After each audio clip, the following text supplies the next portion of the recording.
love our country, and our country has taken second fiddle. If you look at the trade deals, and nobody knows it better than me, I'm knocking out some of the worst deals I've ever seen, where we're giving all of our wealth, all of our money to other countries, and then they don't treat us properly.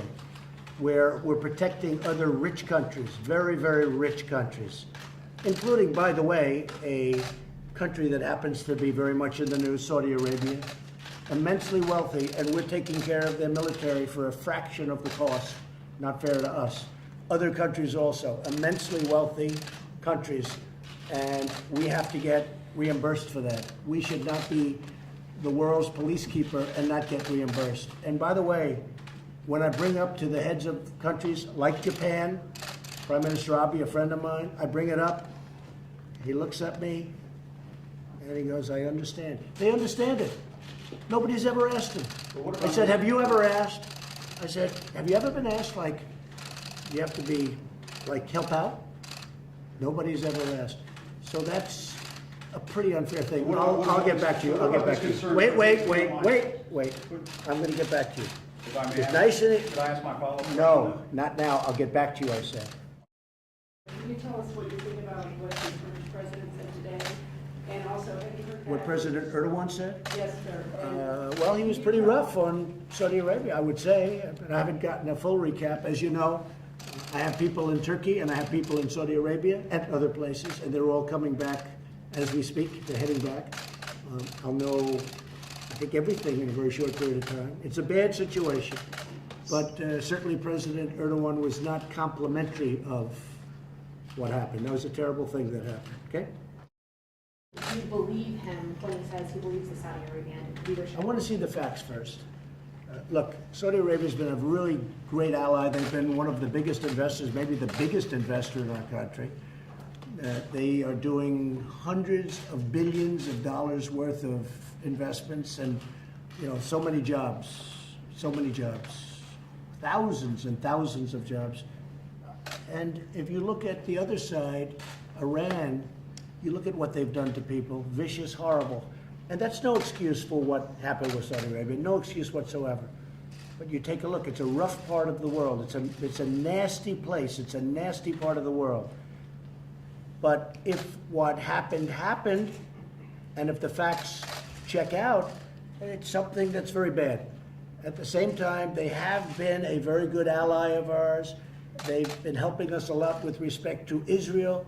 They've been funding a lot of things. I will tell you that Russia and China would love to have that military order. I mean, I can say it to my Democrat friends too. I mean, they would love, this is $110 billion worth of military. And Russia would pick that up very quickly, and China would pick it up very quickly, and France would pick it up very quickly. France makes a lot of military equipment. It's a very competitive market. I did a great job when I sold them. That's why I went to Saudi Arabia first. I went to Saudi Arabia on the basis that they would buy hundreds of billions, many billions of dollars worth of things. And the ultimate number is around $450 billion, 110 for military, 450 billion. I think that's over 1 million jobs, 1 million to over 1 million jobs. So we do that, we're just hurting ourselves. We're just hurting ourselves. And I know that from a certain standpoint, you could also say, well, it doesn't matter, because it is a terrible thing. But we would be really hurting ourselves. We'd be hurting our companies. We'd be hurting our jobs. And so we'll see what happens. But I should have a pretty good report, a couple of seconds. I should have a pretty good report very soon. Yes, go ahead. So I'm proud of our country. And I am a nationalist. It's a word that hasn't been used too much.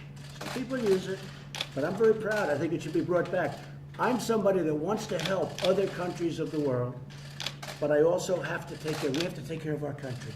We cannot continue to allow ourselves to be duped on military and also duped on trade. With the European Union, as an example, last year on trade, we lost $151 billion. On top of that, we lost hundreds of billions of dollars on protection. So we protect and we get killed. We do the trading and they get killed. Can't do it. Yes. Mr. President, you said yesterday that you expected a briefing from investigators today on the Saudi case. Is that still the case? Or? Well, they're heading back. A couple of them are heading back. Have you heard Gina, anything? Gina, as an example, went to Turkey. Have you heard anything preliminarily? I've heard, but I'd rather talk about it when everybody's back here. Okay, so tomorrow you expect that? I think they'll be briefing? back tonight and tomorrow, early tomorrow, almost all of them. And ahead of your meetings in Paris with President Putin and some other European leaders, have you spoken to any of them about the Saudi issue? Yes, we have, and Mike Pompeo has, and John Bolton is actually over there now. We've spoken to many of them. They are, nobody likes what happened. Let me put it that way. There's nobody that said, oh gee, that's wonderful. They were all very angry about it, and they're very upset about it. Nobody more so than me. What do you think it means for the broader relationship going forward, whether or not this bill, or whether or Well, not it's a good question, and I think what I'm going to be doing is maybe a little bit what I did with respect to the FBI investigations having to do with Justice Kavanaugh when they were asked for more time by the Democrats. I said, look, I'm going to leave it up to the senators that were doing the job. And I think here I'm going to leave it up very much to Congress. Congress has some very strong ideas both ways. I've been told by certain senators we want that investment to keep coming. At the same time, that doesn't mean that they're not going to do something. There has to be some kind of retribution. There has to be, no matter what you do.